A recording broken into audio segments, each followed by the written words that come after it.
أعوذ بالله من الشيطان الرجيم بسم الله الرحمن الرحيم الحمد لله رب العالمين الرحمن الرحيم مالك يوم الدين إياك نعبد وإياك نستعين اهدنا الصراط المستقيم صراط الذين أنعمت عليهم غير المغضوب عليهم ولا الضالين آمين بسم الله الرحمن الرحيم قل هو الله أحد الله الصمد لم يلد ولم يولد ولم يكن له كفوا أحد بسم الله الرحمن الرحيم قل هو الله أحد الله الصمد لم يلد ولم يولد ولم يكن له كفوا أحد بسم الله الرحمن الرحيم قل هو الله أحد الله الصمد لم يلد ولم يولد ولم يكن له كفوا أحد صدق الله المولانا العظيم نحمده ونصلي على رسوله الكريم أما بعد محترم दोस्तों बुजुर्गों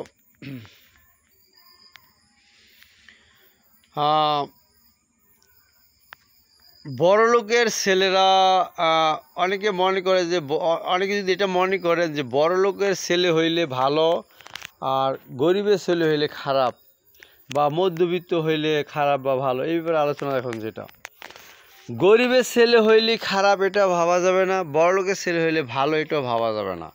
কারণ জাতিপিতা ইব্রাহিম আলাইহিস সালাম যে ইব্রাহিম আলাইহিস সালাম মুসলমান জাতিপিতা যেটাকে মুসলমান জাতিপিতা ইব্রাহিম আলাইহিস সালাম তো নবী সে তো বড় লোক নবীরা সবাই বড় লোক ছিলেন নবী মানে তো বড় লোক ওই যে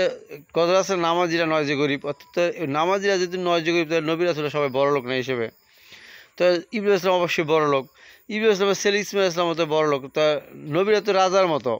প্রত্যেক নবীরা তো রাজার মতো মনে করেন রাজার মতো না রাজার মতো না রাজাই প্রত্যেক নবীরা রাজাই ঠিক আছে রাজাই তাই নবী তো রাজা ইব্রাহিম ইসলাম রাজার ছেলে ইসমাইল ইসলাম রাজা তো ইসমাইল ইসলাম তিনি বড় লোকের ছেলে ইব্রাহিম ইসলাম বড় লোক তার বাবা নবী রাজার ছেলে তাই তিনিও বড় লোক তো রাজার ছেলে ইসমাইল ইসলাম কি মন্দ ছিলেন না নবী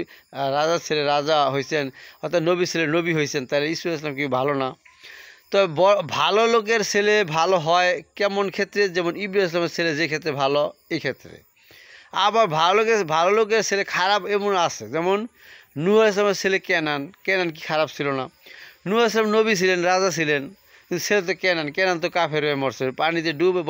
নূহ ইসলাম বলছে তুমি পানিতে নামো না তুমি আমার কিস্তিতে ওঠো না তুমি বন্যায় ডুবে মরবা কিন্তু বাবার কথা অমান্য করছে পানি নদীতে ডুববা পানি খাইতে ডুবে মরছে বন্যায় পানিতে ডুবে মরছে না তো বড় লোকের ছেলে হইলে খারাপ হতে পারে ভালো হতে পারে অর্থাৎ ইব্রাহিম ইসলামের ছেলে ভালো হয়েছে নূহ ইসলামের ছেলে এক ছেলে খারাপ হয়েছে ঠিক আছে না তো আবার একাধিক ছেলে থাকলে কোনো ছেলে ভালো কোনো ছেলে খারাপ এটা হতে পারে নূহ ইসলামের সব ছেলে খারাপ হয়েছে নি আবার ইব্রাহিম ইসলামের একটা ছেলে আর কি ইসমাইল ইসলাম ভালো হয়েছে আর আরেক বিয়ে করছে ও ছেলে ও অন্য সময় আসবো যেরকম একাধিক ছেলে থাকলে এক ছেলে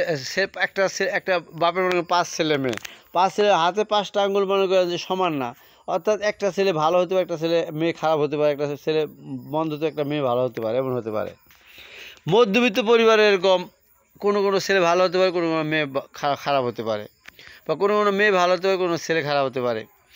আবার গরিব ছেলে মেয়ে যারা দিন আনে দিনে খায় ধরেন বা গরিব বা ট্রিটমেন্ট করে চলে আর কি বা দরিদ্র মানে কোনো রকম চলে আর কি সাংসারিক কষ্ট হাল চালে যায় তারাও মনে করেন যে খারাপ ছেলে হতে পারে ভালো ছেলে হতে পারে মেয়েও ভালো হতে পারে ছেলে খারাপ হতে পারে এটা উদাহরণ দেওয়া বুঝতে পারেন না। যারা যারা শিক্ষিত বা দুনিয়াতে যারা নিয়ে বসবাস করেন, আমরা যারা বসবাস করি, এদিক ওদিক এ পাড়া ও পাড়া এ বাড়ি ও বাড়ি তাকারি দেখতে পারেন কোন কার বাবার কোন ছেলেটা গরিব অথচ ভালো, অথবা গরিব অথচ মন্দ, এগুলো তাকার এদিক ওদিক তাকার প্রত্যেক ছেলেমেয়েরা বুঝতে পারেন না। তো এটা বুঝতে পারি বিবাহ শাদী করা এবং বসা সহজ হয়ে যায় না। অর্থাৎ আপনি যদি কোনো মেয়ে যদি বড়লোকের কাছে বিয়ে বসতে চান, কোনো অবিবাহিত মেয়ে যদি বড়লোকের ছেলের কাছে বিয়ে বসতে চান, অর্থাৎ সে যদি চান যে বড়লোকের ছেলের কাছে বিয়ে হবে কিন্তু ছেলেটা ভালো হতে হবে, তাহলে ইব্রাহিম ইসলামের ছেলে ইসমাইল ইসলামের মতো ছেলে খুঁজবেন। আর যদি কোনো মেয়ে চান বড়লোকের ছেলে হোক কিন্তু খারাপ ছেলে চাই, তাহলে নূহ ইসলামের ছেলে কেনানের মতো চাইবেন, কেনানের মতো চাইবেন, কেনানের মতো ছেলের কাছে বিয়ে বসবেন। আর যে মেয়েরা খারাপ চাইবেন তার খারাপ, আমি তো জোর করে তার ভালো বানাতে পারি মানুষ, বুঝছেন? জোর করে কাউকে দাওয়াত ভালো, আবু জাহেলের রাসূলুল্লাহ 1000 বার দাওয়াত দিয়ে কি ভালো বানাতে পারছে?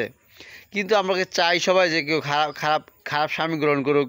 কোনো ছেলেও চায় না তার খারাপ স্ত্রী গ্রহণ করুক, কোনো মেয়েও আমরা চাই না কোনো খারাপ স্বামী গ্রহণ করুক, ঠিক আছে না? কিন্তু সবার তো স্বাধীন আছে, সবার ক্ষেত্রে স্বাধীন আছে। কেউ কোনো মেয়ে যদি চায় যে আমি